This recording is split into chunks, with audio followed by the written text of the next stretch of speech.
Good morning. I appreciate the words of that song so very much because of the focus of our month, as you heard, kinship with all life, and the idea that you and I are expressions, a child, of this universe and everything that it is. And how every blade of grass and every shaking leaf on the tree and every mountain top is announcing the glory of this kinship, and it moves through us. And with our dreams, we plant the seeds that are part of this creation's becoming. And furthermore, we are one with everything. The presence in you connects you to the presence that is in every being, in every person, in all of life. And your connection to life shows you that all of this is holy and that everything matters. And this is called oneness. And it causes you to see even how this place, this planet home of ours, matters. And your intuition guides you to love, because your intuition is this presence expressing its power through you. And you realize that your love is the power of the universe moving through all things. And so you do see all of the universe in everything, in every grain of sand, in every precious, unique being and person.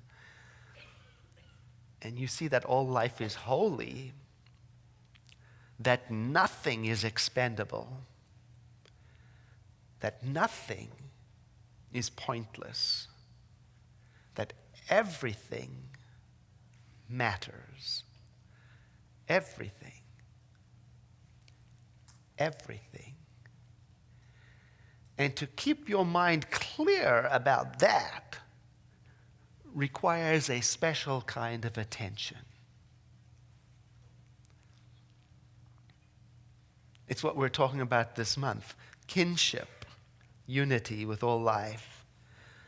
The idea that we can see this unity expressing through our connection with all life when we respect and honor the connectedness of all life. And today's topic is, and you can't disconnect from that, ever. Oh, we've selected a lovely book to guide us in reading this with some supplemental reading. It's An Unknown World by Jacob Needleman. And it's a beautiful exploration of what it means to be part of the same life that the earth is part of. And it's about how nature itself is a sermon, and how the earth is a sacred book, and how everything is holy in the sense that it is not separate and apart from us, but we are part of it. And in this book, he uses an important phrase, the quality of our attention. And he says that this is what matters. The quality of our attention. Quality in the sense of character, nature, the character and the nature of our attention matters. So is my attention deep, or is it shallow? Is my attention flippant, or is it mindful? Is my attention selfish, or is it soulful? So it's not only what is my attention on, but also what is the quality of that attention. Because he says, and we say, attention is creative. It is the difference between looking at something and looking at something and seeing it. Betty Edwards wrote a beautiful book, so many years ago, called Drawing on the Right Side of the Brain. It is a classic. It's a classic book that can teach almost anybody how to draw better. And the way she does it is by teaching people how to really look at something and to see it.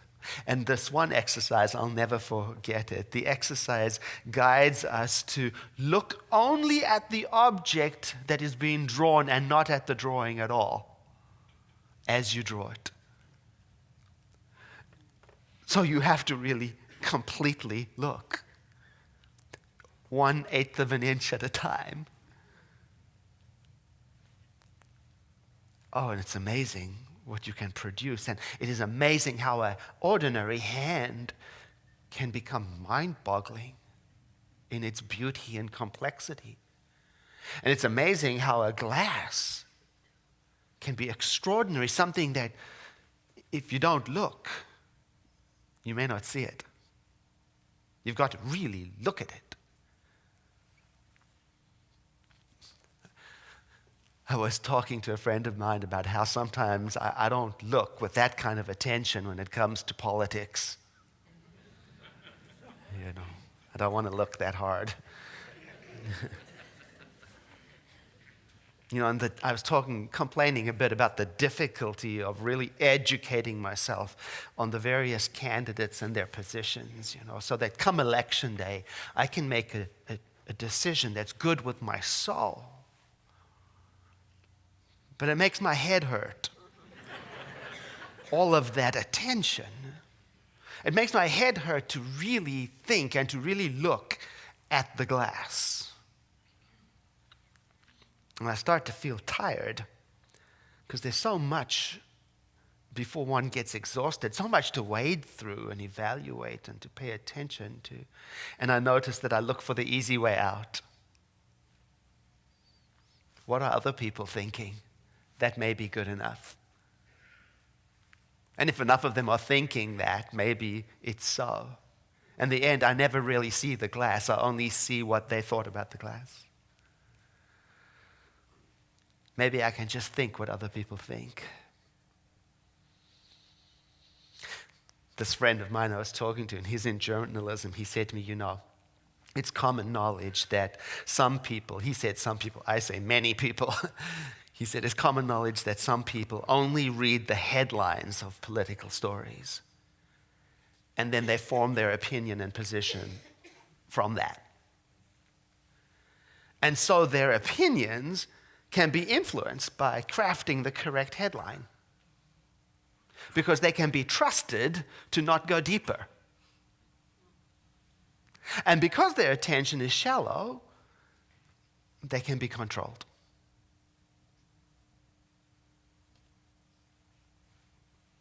So what is the quality of that kind of attention? Well, shallow, on the surface, choppy.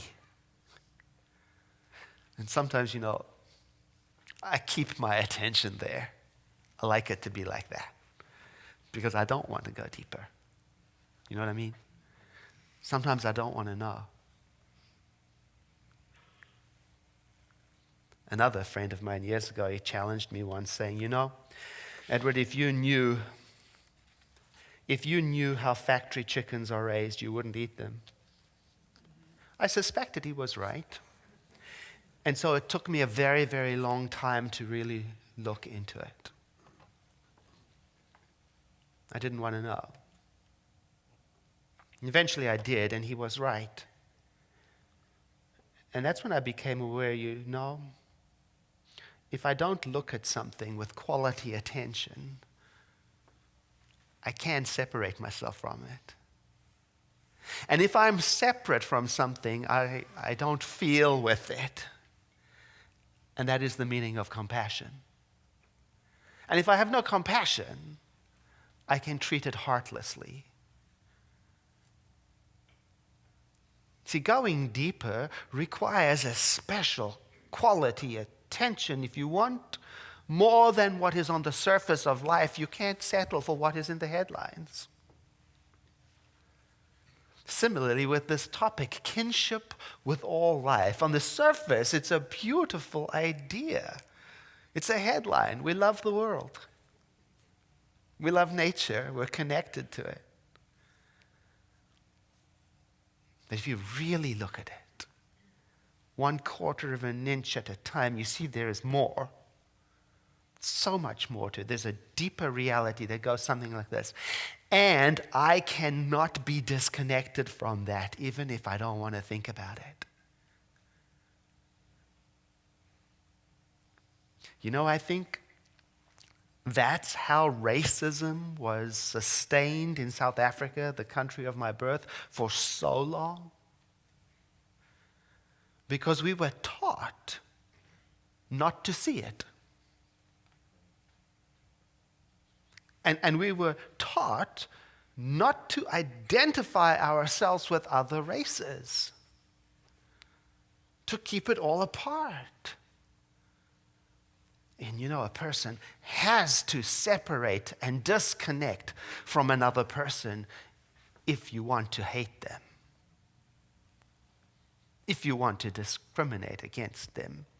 Because the minute you feel or see your connection and oneness, that will interrupt the hatred.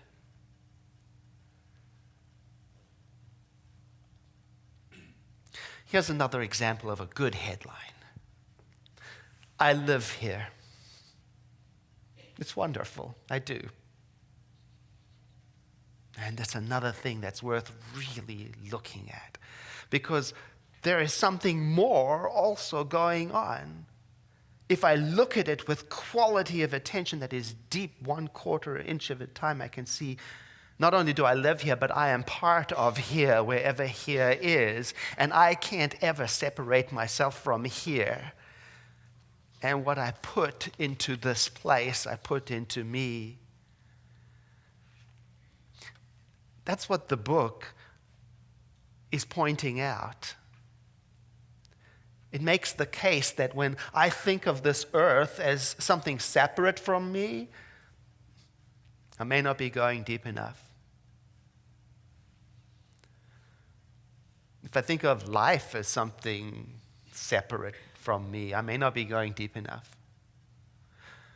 If I think of other beings as something separate from me, I may not be going deep enough. If I think of my life in terms of my success and my happiness and my personal gain and fulfillment, separate from everyone else's, I may not be going deep enough. There may be something also going on simultaneously deeper that I'm part of. We call that oneness, divinity. It's very important to us. That you can know about something and not see it. I want to read to you from the recommended book of the month on page 38, An Unknown World. And it's like poetry. He's written it like poetry. And you know the way of poetry is it takes its time to go in. You've got to just let the words wash over. What is the earth? Is it a thing? An object? To call it a thing or an object makes the earth too small. Smaller even than myself here now. A thing has no essential life. And as for an object, no. An object is something apart from me, other than me, also without essential life. Something I can use to serve my purposes, whatever they may be, or else something I can discard physically or in thought, or merely something I happen to be directing my attention to without implying anything at all about its nature or reality, or what kind of attention it requires and deserves from me. The earth is much greater than that, not only in size, but in in what? Greater in what sense? And here, the question insists itself. What quality of attention do I need to bring to this earth? Truly, as though it were a sacred book. The answer to that question will show us what we now desperately need to know about what the earth is. This question of what quality or level of attention I bring to whatever happens to be in my field of experience, this defining measure of reality has not been taught in our sciences or in our philosophies or religions. See, there's that phrase, the quality of attention I bring, or the level of attention I bring, and he calls it the defining measure of reality. Oh, I like that. If the quality of my attention is shallow, it defines my experience as shallow. If the quality of my attention is drama, it defines my experience as drama. If the quality of my experience is on the surface, and you know, there is always more going on. There is always more going on than what is on the surface, always. The other day I stumbled on an old favorite of mine, an animated video on YouTube of Dr. Seuss's Sneetches on Beaches. Maybe your children have seen that story and know it very well. Now I got right into it, you know. So delightful, just loved it right away, you know. And if you don't know the story, it turns out that one group of Sneetches on the beaches have got stars on their stomach, right there on their belly. And the other group of Sneetches, they have none upon theirs. One reader. Now the thing about the Sneetches with the stars on their belly, they feel superior about it. And so they discriminate against the other Sneetches. They don't invite them to parties. They don't include them.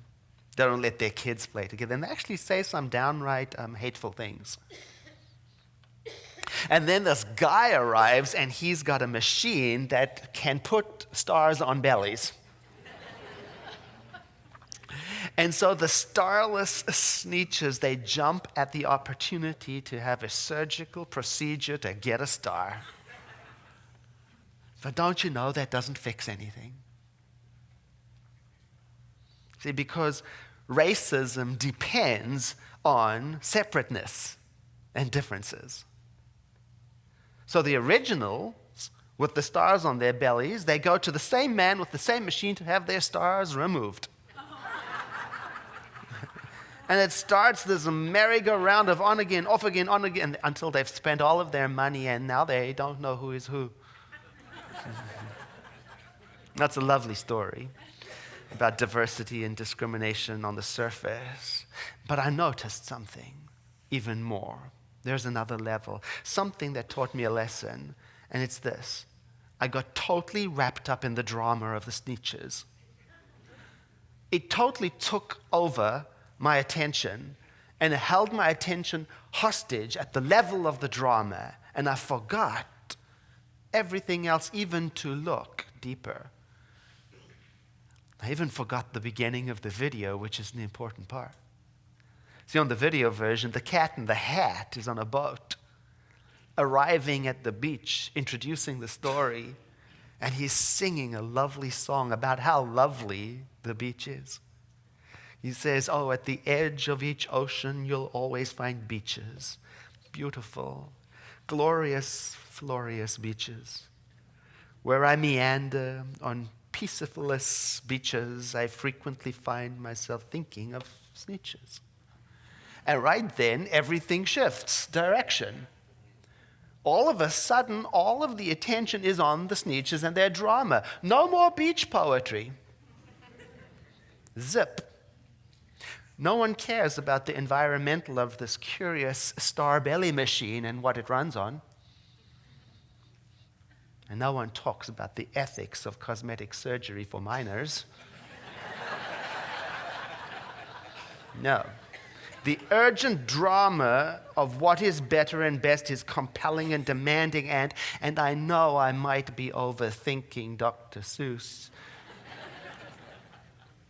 but it pointed out to me how easily I can be controlled. How easily I can look at the surface and not search for the glass.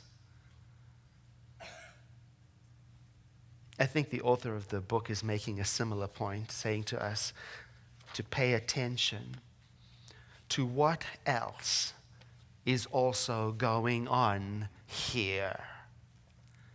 In addition to the very real drama of nations and life's struggles, there is also simultaneously a reality here.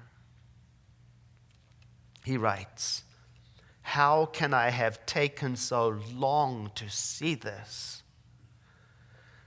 The earth is a sacred book, an ancient idea, found almost everywhere in the ancient worlds, from Egypt to the alchemists and esoteric visionaries of Judaism, Christianity and Islam, to the Taoism of China and the hidden doctrines and practices in the mountains of Tibet and in the surpassingly great cultures of India, to the powerful spiritual teaching of tribal cultures throughout the Americas, Africa, Asia. Nature in all its diversity as the signature of God, and indeed the language of God. A language that has both an inner and an outer meaning, like Scripture itself. Like Scripture itself, nature can be read in its outer literal meaning and at the same time intuited in the many levels of its symbolic, transcendent meaning, like Scripture itself, like the language of God itself. Nature, the earth, calls us to the heights and depths of uniquely human double perception, inner and outer simultaneously, drawing us outward to expression and engagement in the world, at the same time that it calls us upward and inward toward the silent inner self of God within.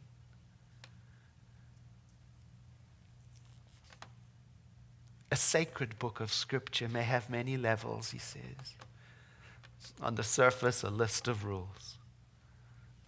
Below the surface, a description of the inner meaning of life, like the parables of Jesus, like the sower and the seed. On the surface, a cute story about good farming practices. Below the surface, a description of the workings of creative mind in the individual. And so it goes with our life also. Our lives on the surface, a story about family, success, career, wellness, self, all true. But below the surface, a deeper reality, sacredness, oneness. It's the deeper story. That's the rest of the story. That there is more to us than what is going on in our drama, that we have a relationship to and a responsibility to everything, including our planet home. The rest of the story, that when we turn our attention deeper to the immeasurable potential of our creative mind and the sacredness of all life, we can change the headlines. And sacredness demands a special quality of attention. It requires respect, reverence, and the willingness to look up from whatever is going on and ask the question, what else is also going on here?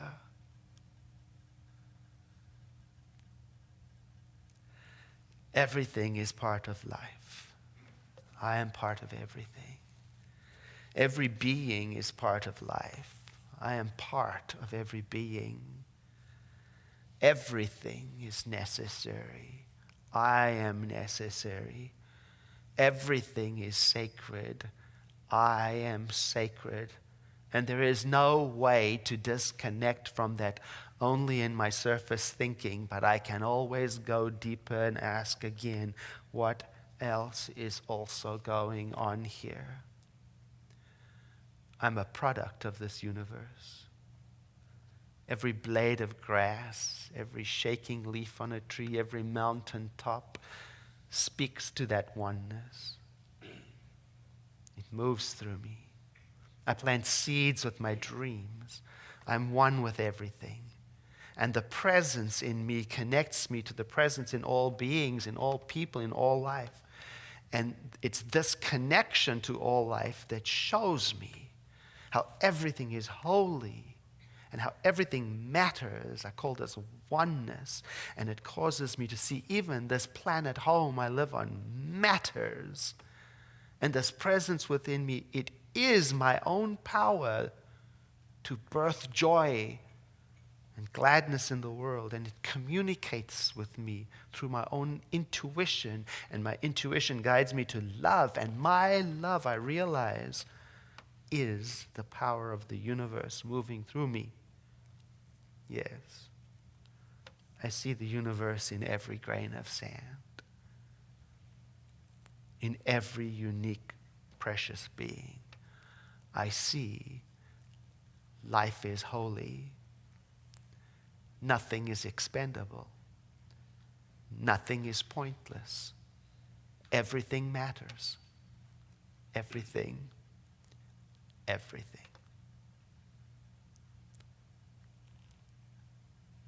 So I invite you to take a breath in with me and to exhale into a moment of quiet contemplation.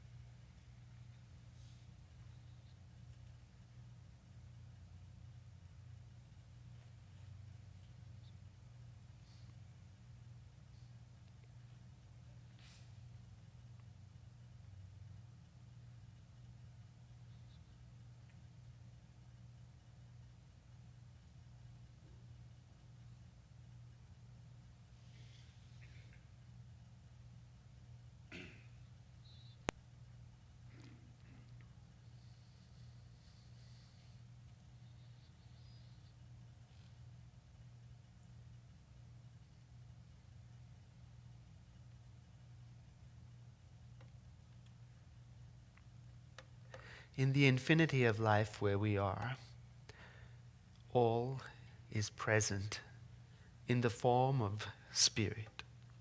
That presence within is our connector to all that is. We bask in that, and we let the expanse of what it means become revealed to us as we move forward into the world. We are attuned through this prayer to the deeper truth and significance of our being. We are tuned to life. And in gratitude, we let it be. And together we say, and so it is.